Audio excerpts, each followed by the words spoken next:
Hello guys, তোমাদের সকলকে জানাই মেরি ক্রিসমাস। চলো আজকে ক্রিসমাস স্পেশাল একটা মেকআপ লুক ক্রিয়েট করি। তো সবার প্রথমে যেটা করতে হয় সেটা হচ্ছে টোনার। আর টোনারের জন্য আমি ইউজ করছি প্লামের টোনার। মেকআপ শুরুর আগে সবার প্রথমে স্কিনটাকে ভালো করে ক্লিন করে নিতে হয়, তারপরে ইউজ করতে হয় টোনার।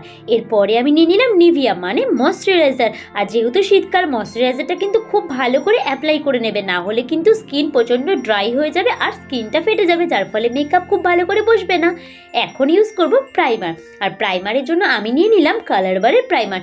এটা কিন্তু আমার খুব ফেভারিট একটা প্রাইমার। এই প্রাইমারটা কিন্তু অল স্কিন টাইপ আর এটা জেল বেসে আসে। প্রাইমার তো ইউজ করা হয়ে গেছে, চলো ক্রিসমাস বলে কথা, স্কিনটা তো একটু গ্লো আনতে হবে, তাই আমি ইউজ করছি সুইস বিউটির পার্ল ইলুমিনেটার।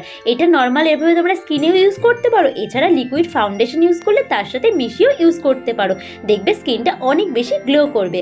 আর এরপরে বেস মেকআপের জন্য আমি নিয়ে নিয়েছি সুগারের প্যান স্টিক। আর এইটার নাম্বার হচ্ছে চকোচিনো 30। তবে প্যান স্টিক যখনই তোমরা কিনবে নিজের স্কিনের শেড অনুযায়ী কিনবে। আমি যেটা ইউজ করছি সেটাই কিন্তু কিনবে না। আর ক্যামেরাতে কিন্তু এইভাবে করে বোঝা যাবে না তোমার স্কিনের কী কালার তোমার প্যান স্টিক প্রয়োজন আছে। একবার দোকানে গিয়ে স্কিন টোন অনুযায়ী প্যান স্টিক কিনবে। এরপরে আমি ফেসেস কানাডার একটা ফিক্সিং স্প্রে করে নিলাম, যাতে মেকআপটা অনেক ভালোভাবে স্কিনে বসে যায়। এরপরে বিউটি ব্লেন্ডার দিয়ে ভালো করে মেকআপটা স্কিনে আমি বসিয়ে নেব। আর যখনই বিউটি ব্লেন্ডার ইউজ করবে তখন কিন্তু অবশ্যই বিউটি ব্লেন্ডারটা জল দিয়ে ভিজিয়ে নেবে। আর জানো তো এই সুগারের যে প্যান স্টিকটা আছে এর ব্যাক সাইডেও একটা ব্রাশ থাকে, ওটা দিয়েও কিন্তু খুব ভালো করে মেকআপটা করা যায়। দেখো মেকআপটা তো করা হয়ে গেছে, এখন ইউজ করতে হবে কন্ট্রোর। আর কন্ট্রোরের জন্য আমি নিয়ে নিয়েছি NYB এর কন্ট্রোর। এটাকে কন্ট্রোর জোনগুলোতে প্রথমে আমি একটা ব্রাশ দিয়ে সুন্দর করে লাগিয়ে নিচ্ছি। আর এই কন্ট্রোরটাও কিন্তু বেশ ভালো, তোমাদের জাস্ট আমি মেকআপগুলোর একটা আইডিয়া দিচ্ছি। এরপরে তোমাদের যেই মেকআপটা আছে বাড়িতে বা যেটা পছন্দ সেটা দিয়েই কিন্তু তোমরা করতে পারো। দেখো কন্ট্রোর জোনগুলোতে কন্ট্রোর লাগানো হয়ে গেছে, এখন বিউটি ব্লেন্ডার দিয়ে খুব ভালো করে এটাকে আমি ব্লেন্ড করে নেব। তাহলে কি হবে, কন্ট্রোরটা কিন্তু মুখে ভালো করে সেট হয়ে যাবে। এরপরে আমি নিয়েছি মেবলিনের একটা কনসিলার। কনসিলারটাও কনসিলার জোনগুলোতে লাগিয়ে নেব। আর কনসিলার কিন্তু তোমরা সব সময় তোমার স্কিন টোনের থেকে 2-3 শেড লাইট কিনবে। কনসিলার কিন্তু এরকম লাইটই কিনতে হয়। দেখো আমার কনসিলারটা আমার বেসের থেকে কিন্তু অনেকটা বেশি লাইট। এরপরে আবারও কনসিলারটা আমি বিউটি ব্লেন্ডার দিয়ে বসিয়ে নেব। প্রত্যেকটা জিনিস কিন্তু যখন মুখে সেট করবে খুব ভালো করে করবে। এমনিতেই শীতকাল, মেকআপ বসতে এমনিতেই প্রবলেম হয়, তাই মেকআপটা করার আগে কিন্তু স্কিনের ট্রিটমেন্ট যেটা আমরা করি টোনার, প্রাইমার, ময়শ্চারাইজার, এগুলো কিন্তু খুব ভালো করে নিতে হবে।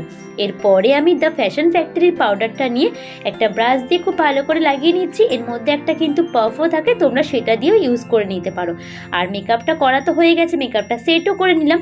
এরপরে যেহেতু আই মেকআপ করব তাই আমি একটু বেশি করে পাউডার নিয়ে আন্ডার আইতে মানে চোখের নিচে একটু লাগিয়ে নেব, যাতে আই মেকআপ করলে আই শ্যাডোগুলো চোখের নিচে যদি পড়ে অনায়াসে ঝেড়ে ফেলা যায়। আই মেকআপটা করার আগে আমি সবসময় আইব্রোটা সেট করে নিই। এখন আমি সুইস বিউটির একটা আইব্রো পেন্সিল দিয়ে আইব্রোটা প্রথমে ড্র করে নিচ্ছি। এরপরে মার্সের একটা আইব্রো কিট নিয়ে এটা দিয়ে ভালো করে আইব্রোটা কিন্তু ফিল করে নিচ্ছি, মানে সুন্দর করে আইব্রোটাকে সেট করে নিলাম।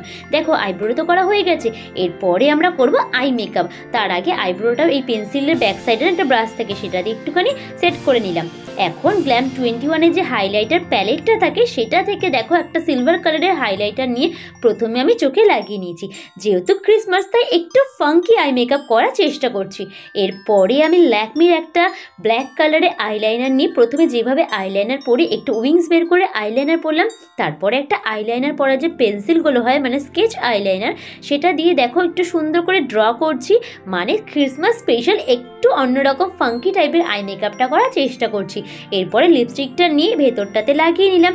দেখো একটু অন্যরকম কিন্তু আইটা লাগছে। এরপরে চোখের নিচটাতে একটু রেড কালারের আইশ্যাডো লাগিয়ে নিচ্ছে একটা ব্রাশ দিয়ে।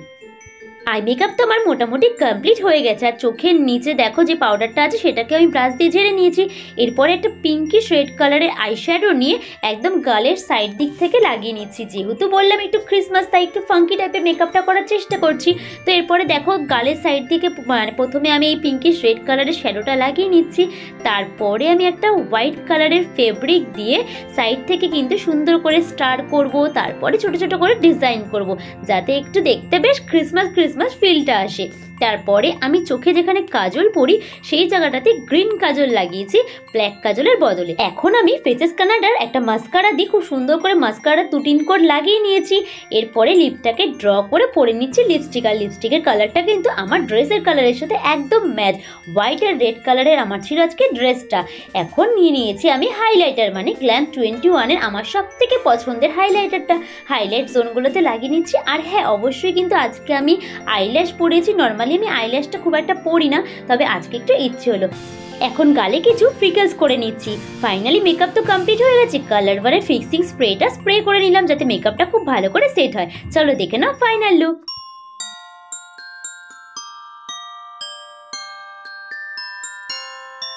তো গাইস, এই ছিল আমার ফাইনাল লুক। আশা করি তোমাদের এই লুকটা ভালো লেগেছে। আর যদি ভালো লাগে প্লিজ ভিডিওটা একটা লাইক করে দিও, আর চ্যানেলে নতুন হলে চ্যানেলটা সাবস্ক্রাইব করে দিও, আর বেল আইকনে প্রেস করো যাতে নেক্সট ভিডিও দেখতে পারো। আর অবশ্যই তোমরা আজকের দিনটা খুব এনজয় করো। দেখা হচ্ছে নেক্সট ভিডিওতে। Merry Christmas.